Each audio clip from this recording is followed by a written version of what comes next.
राधे, जय श्री कृष्ण। अगर आपने अपने जीवन में किसी से प्यार किया है या अगर आप अपने आप को टीन फ्लोन समझते हैं या आपके अंदर प्रेम के प्रति समर्पण है, प्रेम के प्रति जागृति है, तो ये वीडियो आपके लिए है। क्यों है? क्योंकि प्रेम की कोई उम्र नहीं होती, प्रेम की कोई दहलीज नहीं होती, प्रेम की कोई सीमाएं नहीं होती, प्रेम की कोई बाउंड्रीज नहीं होती। लेकिन प्रेम अरसों से अग्नि परीक्षा देता रहा है और वो हमेशा देता रहेगा, क्योंकि जितनी बार हम अग्नि से गुजरेंगे अपनी परीक्षा में, उतनी बार हमारे प्रेम के अंदर प्योरिटी आएगी, उतनी बार हमारे प्रेम के अंदर पवित्रता आएगी। और प्रेम में सदैव ईश्वर का वास होता है। इसलिए मैंने सदैव आपसे कहा है कि प्रेम ही ईश्वर है और ईश्वर ही प्रेम है। इसलिए प्रेम आज 21st सेंचुरी में ख़त्म हो चुका है। हम फिल्मों में प्रेम को देखते हैं, हम किताबों में प्रेम कहानियों को पढ़ते हैं, लेकिन जब रियलिटी की बात आती है, जब असल जीवन की बात आती है, तो वो प्रेम विलुप्त हो गया है। हम उसे देख नहीं पाते, हम उसे समझ नहीं पाते।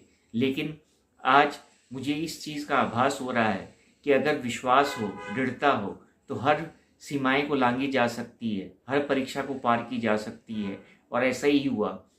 मैंने और मेरे पार्टनर ने इस प्रेम कहानी में बहुत से सेक्रीफाइस किए, बहुत से अग्नि परीक्षा को हमने क्रॉस किया और तब जाके हमारे यूनियन हुआ। लेकिन ये इस चीज़ को दर्शाता है कि अगर आपके प्रेम के प्रति विश्वास पक्का है, गहरा है, अटूट है, तो आप हर एक बंधन से मुक्त हो सकते हैं, आप हर एक परीक्षा को पार कर सकते हैं, आप हर एक दुविधा जो आपके जीवन में आ रही है उसको क्रॉस कर सकते हैं, हर एक हडल को पार कर सकते हैं। और मेरे पार्टनर ने ऐसा ही किया।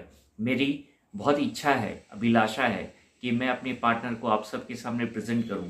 लेकिन जब सही समय आएगा तो हम दोनों एक साथ वीडियो में आएंगे और इस दुनिया को बताएंगे कि प्रेम क्या होता है और प्रेम को किस तरह से पूर्ण किया जाता है। मुझे इस चीज़ का विश्वास था कि मेरा यूनियन मेरे पार्टनर के साथ होगा, लेकिन मुझे इस चीज़ का भी विश्वास था कि इस यूनियन को पाने के लिए मुझे बहुत सारी बाधाओं को, हर्डल को क्रॉस करना पड़ेगा।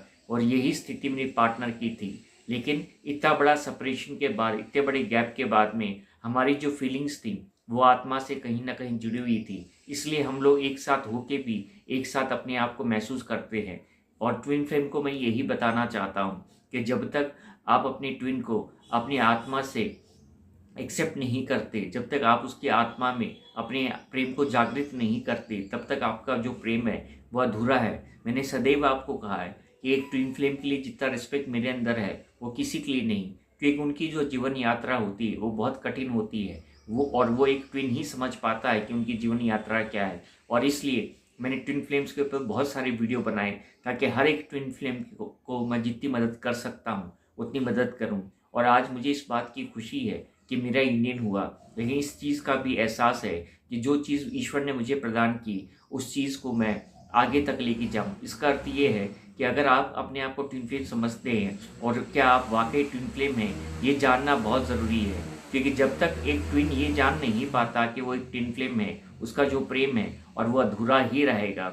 और प्रेम पूर्ण तब हो सकता है जब आप अपने पर्पस से मिलेंगे, जब आप अपने आप को पर्पस से जोड़ेंगे। क्योंकि जब तक आप अपने पर्पस को जानेंगे नहीं, जब तक आप अपने पर्पस को मीट नहीं करेंगे, आपका यूनियन 3D यूनियन होना पॉसिबल नहीं है। तो मैंने और मेरे पार्टनर ने पहले अपने पर्पस को फुलफिल किया और जब हम दोनों का पर्पस फुलफिल हो गया तो हम दोनों का यूनियन हो गया।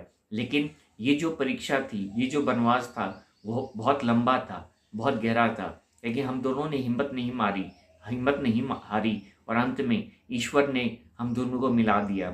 इसलिए आज आपसे कहना चाहता हूँ कि अगर आप ट्विन हैं तो आपको अग्नि परीक्षा देनी पड़ेगी। अगर आप एक ट्विन हैं तो आपको सारे हर्डल्स को क्रॉस करना पड़ेगा, क्योंकि जो आपका जीवन है, जो आपका पर्पस है, वो बहुत बड़ा है। ये आप नहीं जानते फिजिकल रूप में, लेकिन आपकी आत्मा ज़रूर जानती है। इसलिए अपने आप को ट्विन कहने से पहले इस बात को ज़रूर सोचें कि मेरा पर्पस क्या है, क्योंकि हर ट्विन को अपना पर्पस पता होता है। और जब तक आपको अपना पर्पस पता नहीं होगा, आप इस यात्रा में आगे नहीं बढ़ सकते।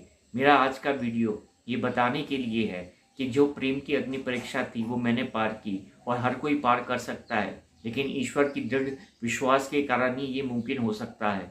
मैंने अपनी लास्ट वीडियो में कहा कि प्रेम को हमेशा ईश्वर ही मिलाता है और मेरे प्रेम को भी ईश्वर ने ही मिलाया है। इसलिए आज मैं सबके सामने ईश्वर का धन्यवाद करना चाहता हूँ कि उसने हम दोनों को मिलाया। लेकिन मैं साथ ही साथ ये भी कहना चाहता हूँ कि मेरी जो प्रेम कहानी है वो एक ऐसी प्रेम कहानी है जो कईयों के लिए ब्लेसिंग बनेंगी। मेरी जो प्रेम कहानी है कुछ ऐसी प्रेम कहानी है जो कईयों के लिए इंस्पिरेशन बनेंगी। और मैं बहुत जल्द अपनी प्रेम कहानी अपने पार्टनर के साथ आप लोग के साथ शेयर करूँगा जब सही समय आएगा। लेकिन तब तक मैं आपको प्रेम के प्रति उत्साहित करता रहूँगा, तब तक मैं प्रेम के प्रति आपको जागृत करता रहूँगा। और क्योंकि मुझे ये पता है कि अगर आपने प्रेम किया है और अगर आपका प्रेम सच्चा है तो आपका प्रेम आपको अवश्य मिलेगा। इसलिए हमेशा अपने आप में विश्वास रखें, ईश्वर में विश्वास रखें कि आपकी जो प्रेम कहानी है जिस तरह से मेरी पूर्ण हुई है आपकी भी पूर्ण होगी। लेकिन जो भी समय लगना है वो समय ज़रूर लगेगा, लेकिन ईश्वर हर प्रेम करने वाले को मिलाता है। और मेरी ज़िंदगी इस चीज़ की गवाह है कि मैंने इतना कुछ सहन किया, लेकिन लास्ट में ईश्वर ने मेरी प्रार्थना सुनी और मुझे इस लायक बनाया कि मेरा यूनियन मेरे पार्टनर के साथ हो सके। इसलिए आप सबसे कहता हूँ कि अपने जीवन में विश्वास के साथ आगे बढ़िए, अपने प्रेम के साथ आगे बढ़िए। पहले अपने आप को जागृत कीजिए, पहले अपने आप को पूर्ण तरह से अवेकन कीजिए, क्योंकि अगर आप ट्विन फ्लेम हैं, जब तक आपकी अवेकनिंग पूर्ण नहीं होगी तब तक आप अपने पर्पस को मीट नहीं करेंगे, तब तक आपका यूनियन नहीं हो सकता।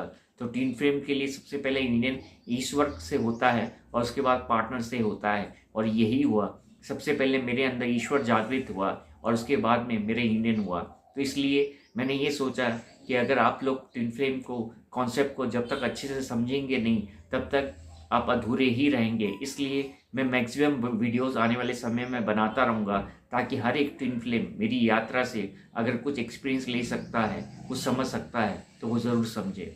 बहुत बहुत धन्यवाद इस वीडियो में मेरे साथ देने के लिए। राधे राधे, जय श्री कृष्ण।